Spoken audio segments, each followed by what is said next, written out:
Hoy quiero contarle una nueva historia. Una historia que muy pocos conocen. Desde siempre he sentido una especial inclinación por los personajes malditos y marginados.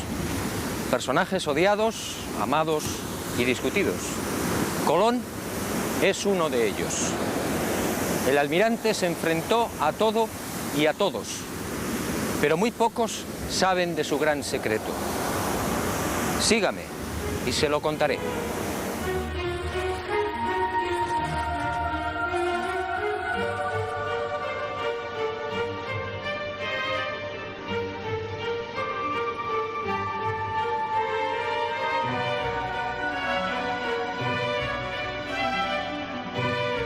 Como decía, siempre me intrigó la tozudez del almirante. Peleó con sabios y con reyes, y terminó venciendo. Nunca comprendí esa seguridad, hasta que el destino puso en mis manos una información confidencial. Entonces entendí. Y la imagen de Cristóbal Colón apareció ante mí en su auténtica dimensión. Un Colón frío, calculador, ambicioso, sin escrúpulos y en posesión de un secreto que no era suyo. La historia, una vez más, fue manipulada. Todo empezó en estas costas de las islas portuguesas de Porto Santo y Madeira hacia el año del Señor de 1476. Mejor dicho, la historia arranca mucho antes y en otros parajes muy distintos. 500 años antes, hacia el 990, los vikingos ya habían mantenido un tráfico regular entre Groenlandia y las costas del norte de América. Los relatos de los audaces normandos se propagaron rápidamente y de Noruega, patria de los vikingos, saltaron a toda Europa, siendo consignados en el 1070 por el sabio alemán Adam von Bremen. Aquel descubrimiento, según los expertos, se debió a la precipitada fuga de Eric el Rojo. Tras una sangrienta venganza, los islandeses desterraron a Eric por 3 años.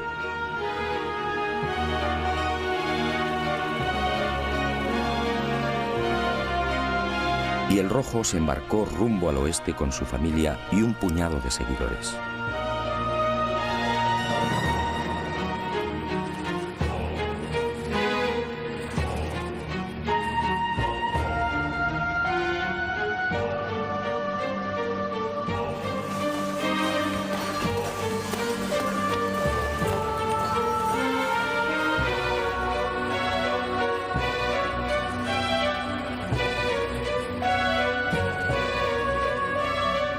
Así fue muy probablemente como llegaron a Groenlandia y de allí a las costas de Massachusetts, entre Boston y Nueva York.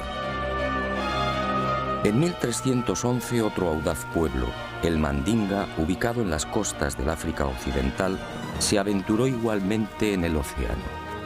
Y el rey Abubakari II, al frente de 2000 piraguas, tocó tierras americanas. La expedición descubriría Recife, en Brasil, pero nunca regresaron.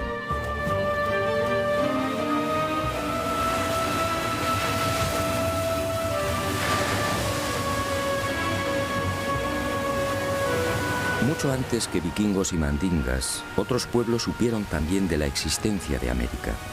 Fenicios, griegos, romanos, bereberes y árabes, entre otros, tocaron al parecer las costas orientales americanas. Colón, en efecto, fue el último.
¿Árabes en América? A principios del siglo XVI, Fernández de Oviedo, gobernador de la Castilla del Oro, escribe sobre algo realmente insólito. Oviedo afirma que los naturales llamaban Kebi al cacique. Kebi en árabe significa grande. Y asegura también que aquellas gentes rezaban en mezquitas. Así consta en sus crónicas. ¿Cómo entender esta presencia árabe en América antes de 1492? ¿Y cómo entender el escrito entregado por el Papa Inocencio VIII a Martín Alonso Pinzón antes del descubrimiento? El documento, procedente al parecer de la corte de Salomón, decía así: navegarás por el mar Mediterráneo hasta el fin de España, y allí, al poniente del sol, entre el norte y el mediodía, por la vía temperada hasta 95 grados del camino, hallarás una tierra de Cipango, la cual es tan fértil y abundosa que con su grandeza sojuzgarás África y Europa. Aunque el origen salomónico del documento resulta más que dudoso, Europa no existía como tal en el 900 a.C., la verdad es que si la historia fue cierta, Alonso Pinzón habría recibido antes de embarcarse con el almirante una información secreta que apuntaba directamente a México. Como es sabido, este país se encuentra a 95 grados del Guadalquivir.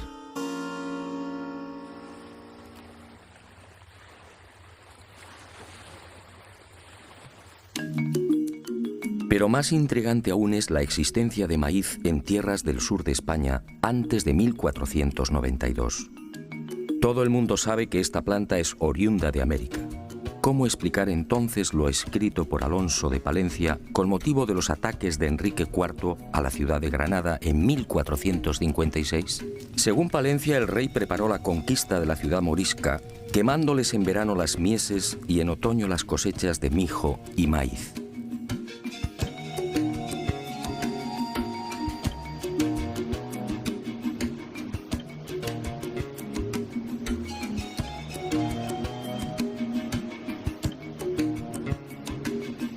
¿Y cómo explicar los aranceles de descarga registrados en los puertos de Barbate, Vejer, Conil y Chiclana, al sur de España, en los que años antes del descubrimiento se hace expresa mención de la manegueta, la guindilla que se cultivaba en Chiapas, en la actual Guayana Francesa y en Jamaica?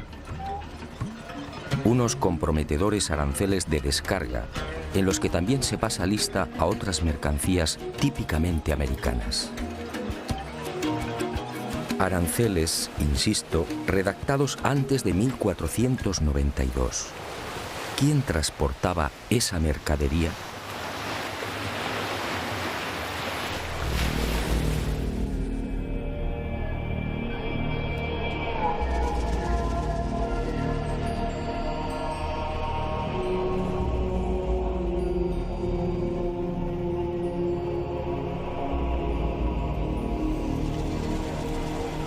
Es probable que el joven Cristóbal Colón llegase a tierras portuguesas hacia 1476, cuando contaba unos 25 años de edad.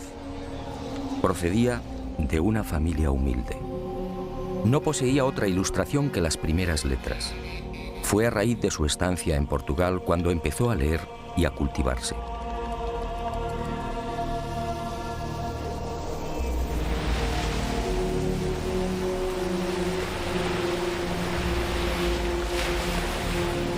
Y fue en Madeira donde entró en los negocios de compra de azúcar. En 1477 se casa con Felipa Moniz, instalándose en la isla de Porto Santo, muy próxima a Madeira. Aquí vive en la casa de su suegra. Aquí, según mis informaciones, arrancó la muy particular e ignorada historia del que llegaría a ser almirante de la mar Oceana. Una historia que Colón mantuvo en secreto. Aquí, Colón escucha de boca de marineros y pescadores una serie de extrañas y enigmáticas leyendas, unos relatos que encienden la mecha de su pasión por la mar.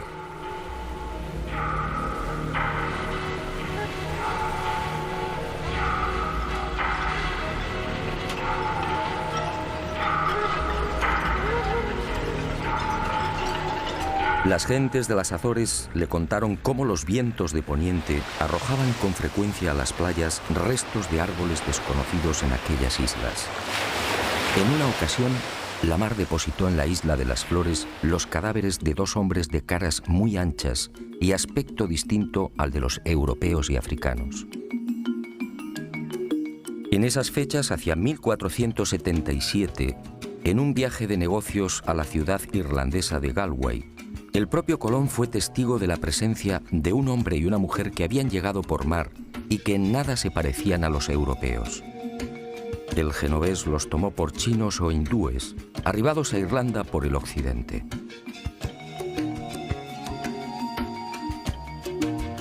Estos avisos, decisivos diría yo, siguieron llegando a oídos de Colón. Los pescadores del Cabo de la Vela le pusieron igualmente al tanto de otra singular visión. No hacía mucho se habían cruzado con varias y enormes almadías.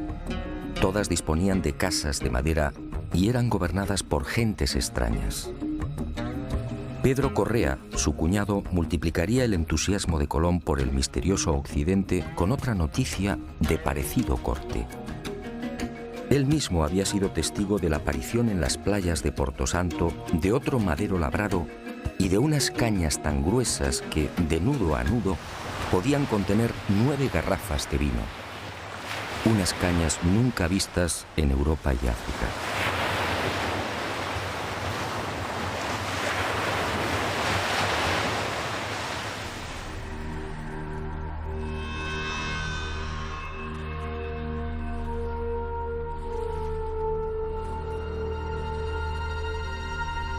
Paso a paso, Cristóbal Colón se vio envuelto en la apasionante idea de navegar hacia aquel horizonte por el que se ponía el sol.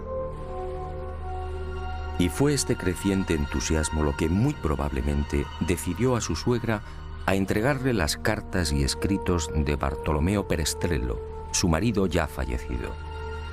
Nada se sabe con certeza de estos papeles del que fuera navegante italiano y gobernador de Porto Santo. Lo que sí parece claro es que aquella información debió coincidir con las narraciones de marinos y pescadores lusitanos y castellanos. Fue en esas fechas, alrededor de 1478 o 1479, cuando al fin el destino llamó con fuerza al corazón del inquieto Cristóbal Colón. Y sucedió algo que cambiaría bruscamente el rumbo de su vida. Algo que muy pocos conocieron y conocen. Algo que se convertiría en su gran secreto y finalmente en su gran tragedia. En esos años, la mermada tripulación de una carabela casi desguazada arriba casualmente a las costas de Porto Santo. Son hombres enfermos y maltrechos. Un piloto y 4 o 5 tripulantes. Son castellanos, quizá portugueses, y uno tras otro van muriendo. Colón, compasivo, se hace cargo del piloto y lo aloja en su casa. Y así, el increíble destino pone en sus manos una historia fascinante que cierra el círculo. Quizá por agradecimiento, quizá porque sabe que la muerte le ronda, este piloto anónimo termina por narrar a Colón los detalles de su peripecia. Navegando desde las costas africanas, probablemente en la región del Golfo de Guinea, la carabela que transporta madera y alimentos se ve sorprendida por una furiosa tormenta. Y los poderosos vientos alisios la desvían de su inicial derrota, presumiblemente hacia la península ibérica o Inglaterra. Finalmente, la tripulación escapa del temporal y descubre con asombro que se encuentra en mitad de unas islas completamente desconocidas. Ellos no lo saben, pero los vientos los han empujado hasta el Caribe. Y durante 1 o 2 años, 1476 y 1477, estos hombres blancos navegan de isla en isla. Son bien acogidos por los naturales, se mezclan y conviven con ellos, llegan a construir un pequeño fortín, descubren oro, y el piloto va tomando notas de cuanto ve. Registra perfiles, ensenadas y montes. Calcula leguas y distancias, reseña marcas y referencias, hasta que un día aquel paraíso se convierte en un infierno. La tripulación, carente de defensas, contrae una dolencia tan peligrosa como desconocida. Ellos no pueden saberlo, pero las bellezas taínas les han contagiado la espirochaeta pálida, la temible sífilis. El mal alcanza su fase secundaria y los hombres blancos ven con impotencia cómo sus cuerpos se cubren de pústulas, y la fiebre y los dolores terminan postrándolos. Al ver cómo sus compañeros van muriendo inexorablemente, el piloto anónimo decide regresar. Y allí, cosas del destino, está Cristóbal Colón. Es posible que este retorno del piloto anónimo ocurriera hacia 1477 o 1478. El navegante muere y Colón hace suya toda la información suministrada por el desdichado prenauta. Dueño y señor de la oportunísima revelación, Colón se entusiasma definitivamente con la idea de alcanzar esas tierras ignoradas, utilizando para ello el camino de Occidente.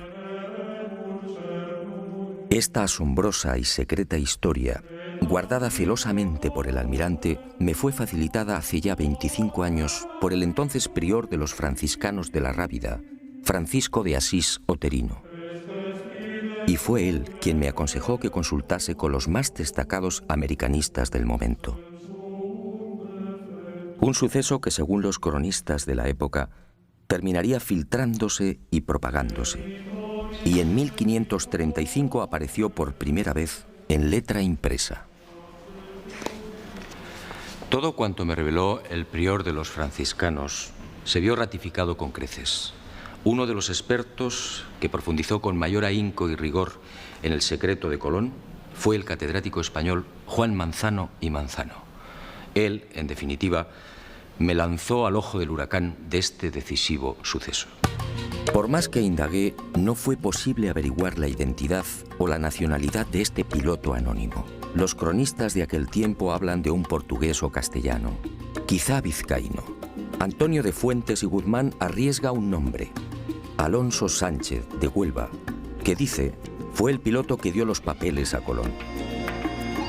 Lo que sí es seguro es que a partir de 1478, unos 16 años antes del descubrimiento oficial, Colón se convierte en un obstinado defensor de la vía occidental hacia las Indias. Una tozudez enraizada en la apropiación de algo que no era suyo.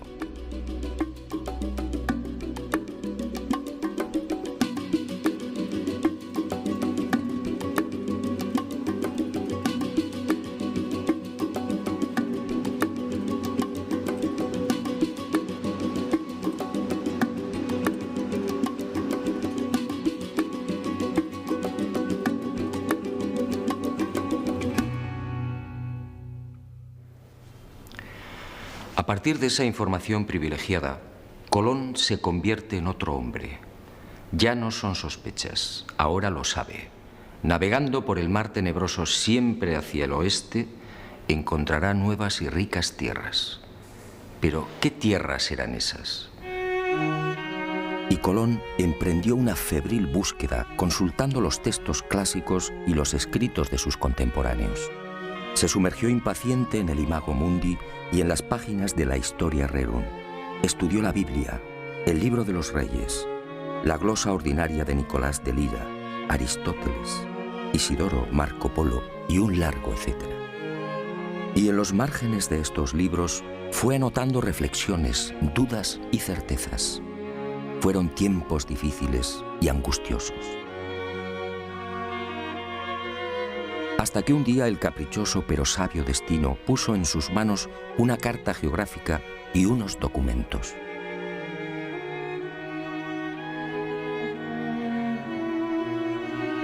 Eran obra del célebre físico, matemático y astrónomo Paolo Pozzo Toscanelli. El 24 de junio de 1474, 2 años antes de la llegada de Colón a Portugal, el canónigo lisboeta Fernão Martins recibía una carta desde Florencia. Era una misiva de su amigo Toscanelli. Meses atrás, durante la estancia de Martins en Italia, el canónigo tuvo oportunidad de cambiar impresiones con el sabio florentino sobre las navegaciones de sus compatriotas, los portugueses, por las costas africanas. Los lusitanos llevaban tiempo intentando alcanzar las regiones orientales de las Indias, donde al parecer se hallaban las famosas islas de la especiería. Y Toscanelli le anunció algo insólito. A las Indias se podía llegar por un rumbo distinto al que pretendían los portugueses. Bastaba cruzar el mar tenebroso, siempre hacia el oeste. Martins quedó impresionado. Expuso las revolucionarias ideas de Toscanelli al rey de Portugal y sin demora Alfonso V solicitó más detalles. Y ese 24 de junio de 1474 llegaba a Lisboa la mencionada carta de navegación y los documentos de Toscanelli, en los que aseguraba que navegando derecho por poniente está pintado el comienzo de las Indias.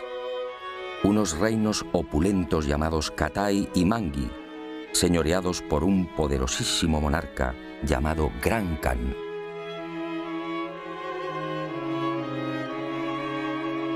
No es difícil imaginar la sorpresa y alegría de Colón al leer y repasar estos documentos de Toscanelli. Allí estaba la confirmación a lo proporcionado en secreto por el piloto anónimo. Las ideas de Toscanelli y las pistas halladas en las restantes lecturas redondearon finalmente el gran proyecto colombino.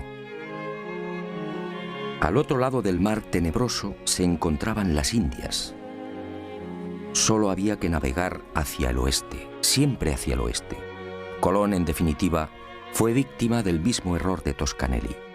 Confundió la española con Zipango, el Japón actual, y América con Asia. Y esta idea le acompañaría hasta la muerte.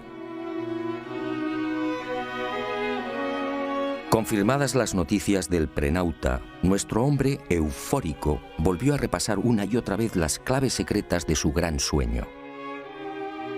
Unas claves más próximas a la locura que a la realidad. Para Colón, en esos años previos a 1492, Zipango, la isla del oro, se hallaba a 750 leguas de Canarias. Para Colón, las míticas minas del rey Salomón no podían ser otras que las descubiertas por el piloto anónimo al sur de la gran isla del oro. Para Colón, las tierras firmes del Gran Khan, el Catai de Toscanelli, se alzaban al oeste del Zipango, es decir, a poco más de 1100 leguas de las Canarias. Dominado por la fiebre descubridora y por aquellas lecturas, adelantándose al Quijote, Colón confunde Jamaica con el reino de Saba. Y cree que uno de los reyes magos partió justamente de esta isla. Para Colón, de acuerdo a lo narrado por el prenauta, el Golfo de Paria, en las actuales costas de Venezuela, era el lugar en el que se había levantado el paraíso terrenal. Y murió con el convencimiento de que Cuba formaba parte de las tierras firmes de Asia.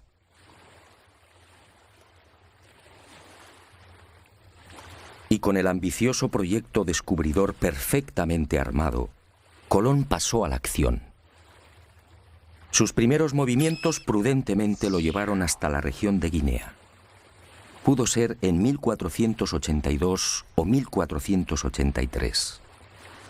Quizá con la excusa de un viaje de negocios se embarca y recorre las aguas del Golfo africano. Pero su objetivo era otro. Colón, siempre minucioso, trata de verificar las informaciones del prenauta. Intenta comprobar in situ la dirección de los alisios y de las corrientes dominantes. El piloto anónimo estaba en lo cierto. Vientos y corrientes marinos empujan a los navíos hacia poniente. Y sin demora, Cristóbal Colón ofrece su sueño al rey portugués. Corría el año de 1484. De haber aceptado su propuesta, el futuro almirante de la mar Océana habría partido desde Cabo Verde en el mencionado Golfo de Guinea.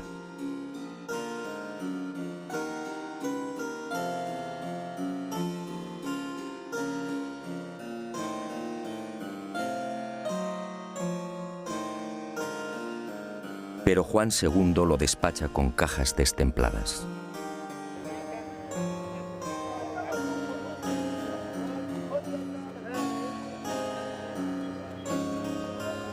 Colón desaparece y se traga la rabia. Lo que Colón no supo en esos momentos es que el rey a sus espaldas, aconsejado por Ortiz de Calzadilla, obispo de Ceuta, de quien mucho se fiaba, resolvió mandar en secreto una carabela. Así lo cuenta Hernando, hijo de Cristóbal Colón. Pero la carabela enviada con brevedad a las islas de Cabo Verde no halló lo que dijera Colón. Y el proyecto colombino, como el de Toscanelli, fue olvidado por Juan II.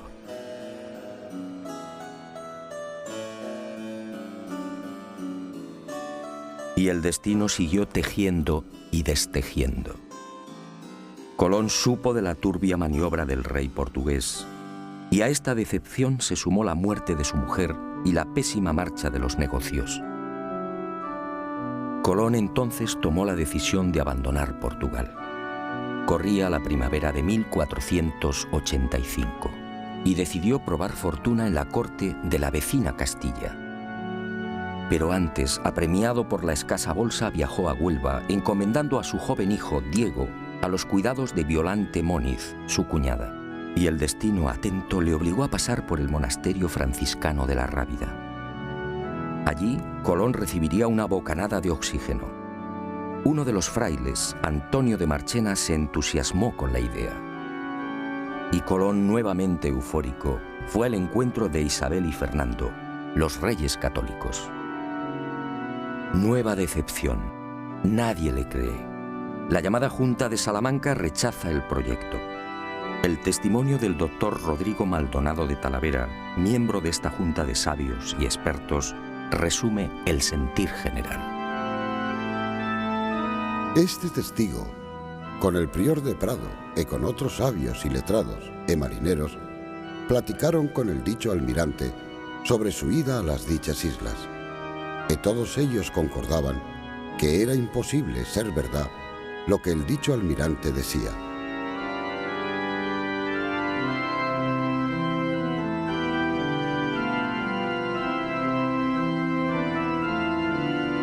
El segundo jarro de agua fría llegó en 1487. Y cuentan las crónicas que el futuro almirante no se rindió. Aquella vieja tozudez lo mantuvo alerta y firme. Pero las cosas no mejoraron. Y cuando todo parecía perdido, cuando el genovés pensaba ya en trasladar su proyecto al rey de Francia, algo cambió. Y estoy de acuerdo con la hipótesis de Juan Manzano y Manzano. Colón, forzado por las adversas circunstancias, no tuvo más remedio que desvelar parte de su secreto.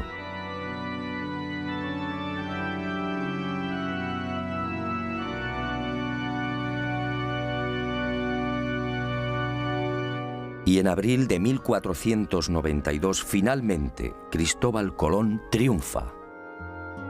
Concluida la conquista de Granada por los reyes católicos, los monarcas firman las llamadas capitulaciones de Santa Fe.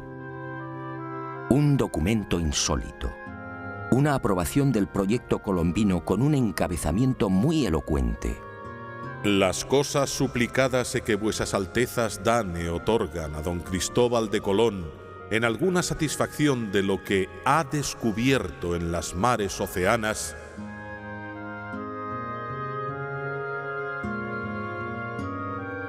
¿de lo que ha descubierto? Estábamos en abril de 1492. La increíble concesión solo puede explicarse por lo ya mencionado. Colón tuvo que confesar parte de lo transmitido por el desdichado piloto anónimo. Pero obviamente silenció la fuente y mantuvo como suyo lo que era de otro. Pero hay más.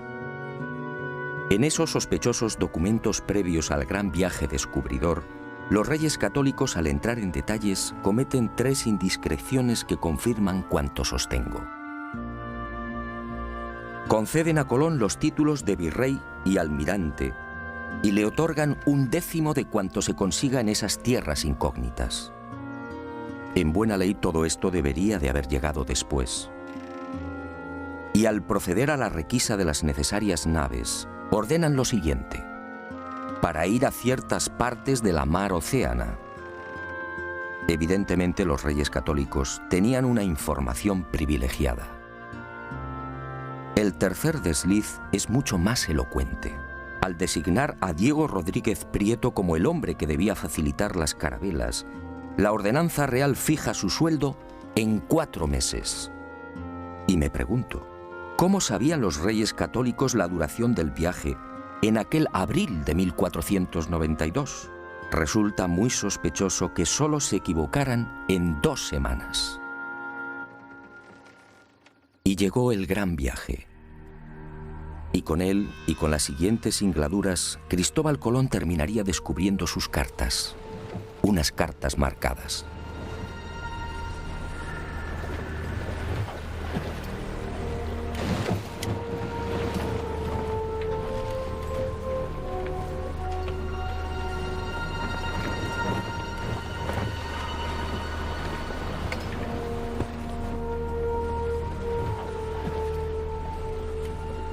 Primer viaje.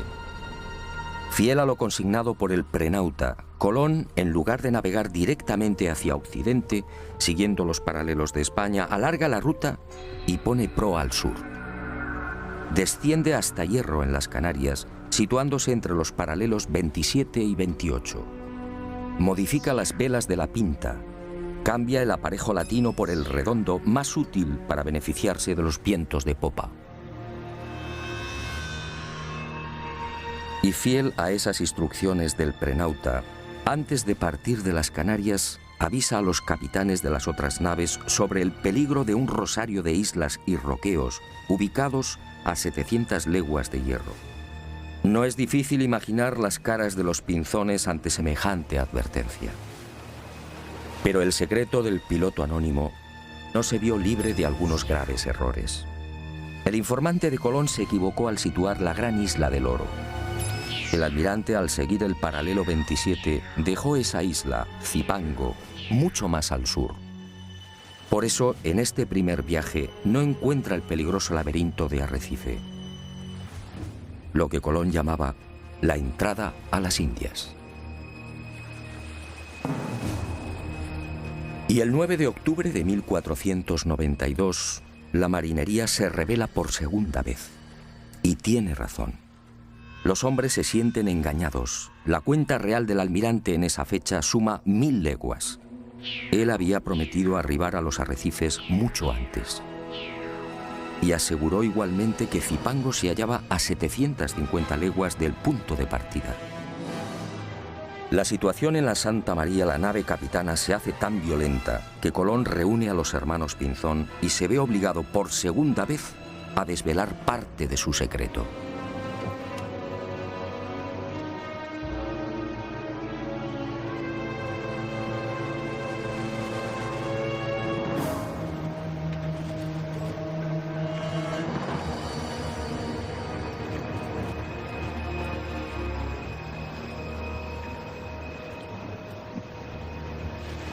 Colón consigue calmar los ánimos y recibe un último plazo de 3 días. Si para entonces no han hallado tierra, regresarán. El 12 de octubre descubre Guanajaní, una pequeña isla del grupo de las Lucayas que Colón bautiza como San Salvador. El almirante, perplejo, no comprende. ¿Dónde ha estado el error? ¿Por qué no han desembarcado en Zipango? Y sigue de isla en isla buscándola. En esos días angustiosos, uno de los ocultos objetivos de Colón se destapa con violencia. Al almirante solo le interesa el oro.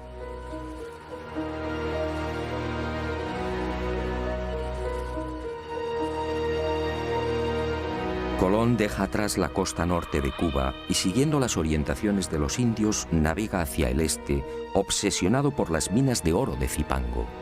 Y el 12 de diciembre tiene lugar otro suceso que llena de admiración a los marinos de la Niña y de la Santa María. Al desembarcar en una ensenada que Colón denominó de la Concepción, en la actual Haití, varios de los exploradores aciertan a establecer contacto con un nutrido grupo de indios. Y entre ellos, varios hombres blancos. Hombres y mujeres jóvenes tan blancos, dicen, como los de España. Hombres y mujeres blancos entre los naturales caribeños.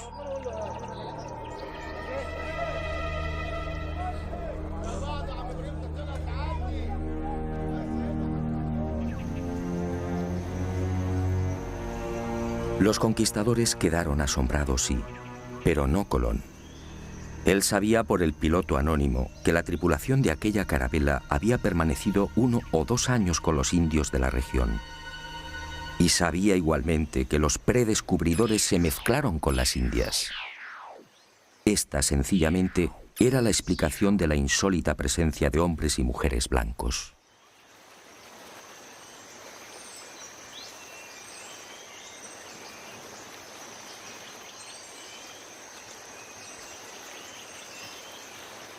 Y Colón por fin avista su gran objetivo. Era el 4 de enero de 1493. Allí estaba la señal que le proporcionara el piloto anónimo. Un cerro inconfundible, con un perfil muy particular y prácticamente asomado a la mar. Montecristi.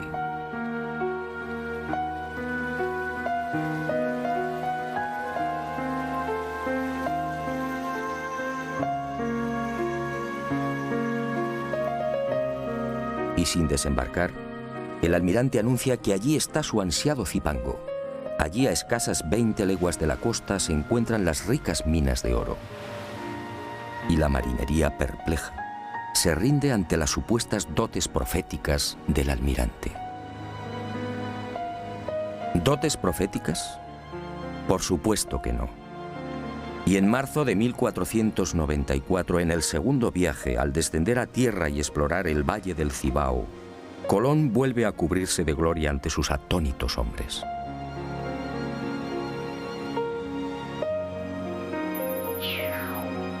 Después de fundar Isabela, marcha decidido hacia el sur, y a 18 leguas exactas de la costa, tal y como había advertido, localiza las minas.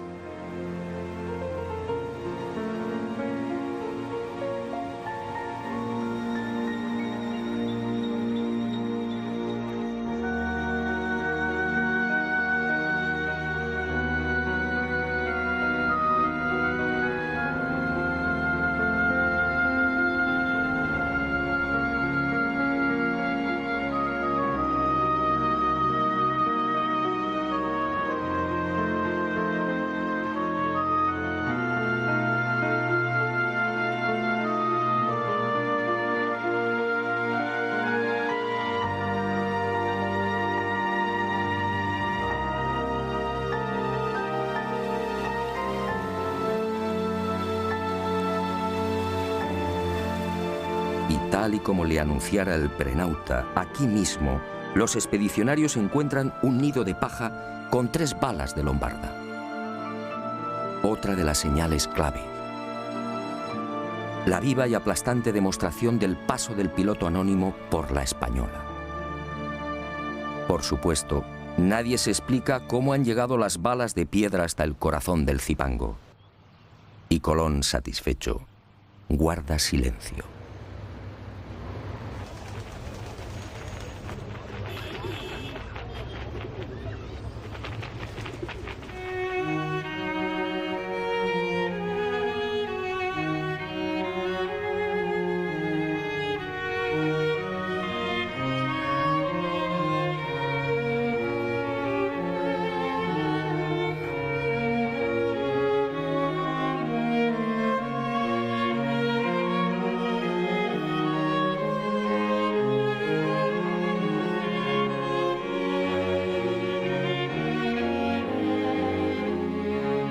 Y fue también en ese segundo viaje cuando Colón, al aproximarse a la actual Jamaica, reclama la atención de la marinería y dijo: Señores míos, os quiero llevar al lugar de donde salió uno de los 3 magos que vinieron a adorar a Cristo, el cual lugar se llama Saba.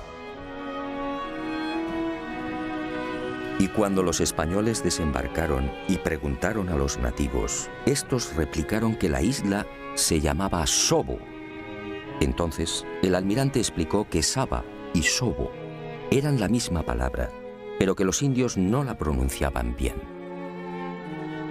El reino de Saba, otra de las obsesiones de Colón. Y todos, una vez más, se preguntaron, ¿cómo sabía el almirante el nombre de aquella isla sin haber puesto el pie en ella? La respuesta es elemental. Lo sabía por el piloto anónimo. Y conforme siguieron los viajes de exploración, las supuestas dotes proféticas del almirante dejaron sin aliento a cuantos le acompañaron. Así sucedió también en el segundo viaje.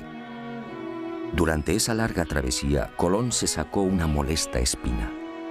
En el primero, como se recordará, no pudo dar con el peligroso laberinto de Arrecife. En noviembre de 1493, en cambio, consiguió avistar la ansiada entrada a las Indias, tal y como le había referido el piloto anónimo. Allí encontró Matininó y Cariz, las islas de las Amazonas y de los caníbales, y las bautizó con los nombres de Guadalupe y Dominica respectivamente. Y fue en Guadalupe donde se registró otro desconcertante suceso que, supongo, hizo sonreír maliciosamente a Colón. Los españoles, al penetrar en una de las aldeas, fueron a topar con dos objetos imposibles: un codaste y un cazuelo de hierro. El primero, la pieza recta y vertical que remata la nave por popa, nada tenía que ver con las canoas utilizadas por los indios. En cuanto al cazuelo, ¿qué pudieron pensar los españoles? Los naturales no conocían el uso del hierro, y el almirante, como digo, sonrió para sus adentros. Aquellas piezas solo podían tener un origen, el que usted y yo estamos pensando: el Prenauta. Colón, prisionero de la vanidad, debió disfrutar lo suyo con estos hallazgos y profecías. En ese segundo viaje, después del alarde desplegado frente a las supuestas costas del reino de Saba, el almirante repetiría la hazaña. Ocurrió cuando navegaba al sur de la Española. A cosa de 7 u 8 leguas de tierra fueron a divisar un montículo.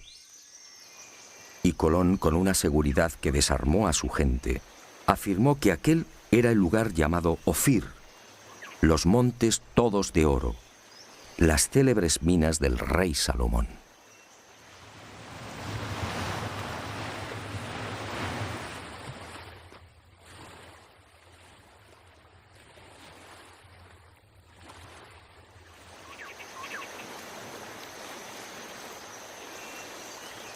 Después, las imaginarias minas del rey Salomón serían explotadas por los conquistadores, y el lugar fue bautizado como San Cristóbal.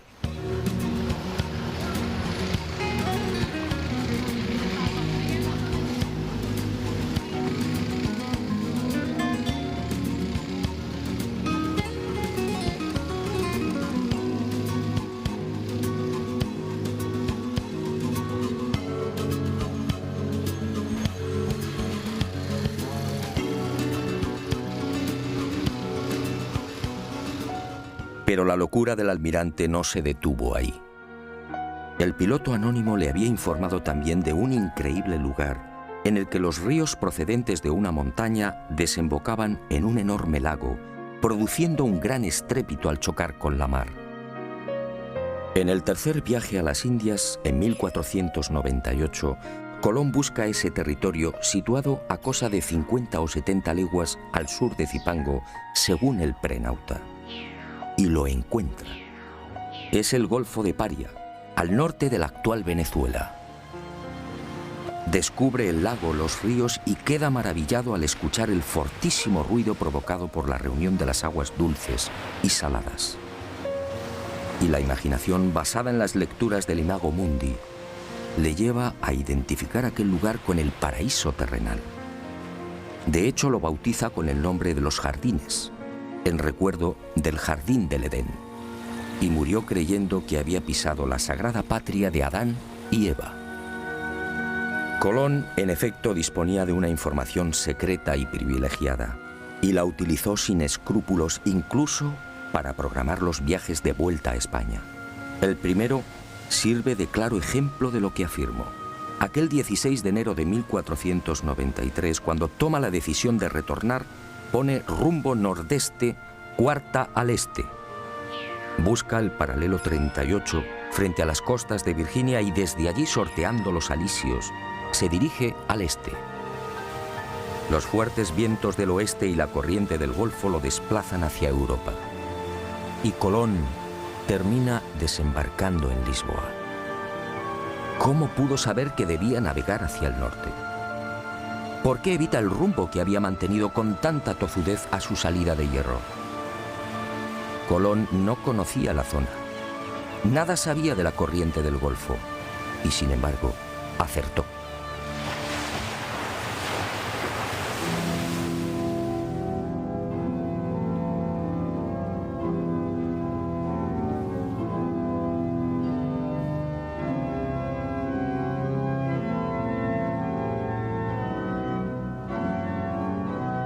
Pero Colón cometió un gran error. Hizo suyo un secreto que no le pertenecía. Ignoró al piloto anónimo y se quedó con toda la gloria. Y el destino implacable pasó factura. En la primavera de 1499, el virrey almirante es encadenado y devuelto a la corte de Castilla, y sus privilegios desaparecen. Poco después, el 20 de mayo de 1506, muere en Valladolid, y muere olvidado y en la ruina.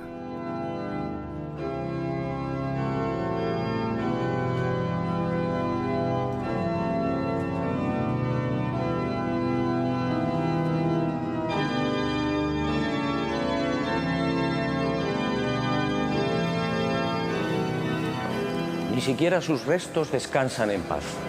En realidad, nadie conoce su paradero con exactitud. Para muchos americanos, Colón descansa en este lugar, en la capital de la República Dominicana, su querida Española. Como reza el viejo adagio, no hay plazo que no se cumpla, ni deuda que no se pague.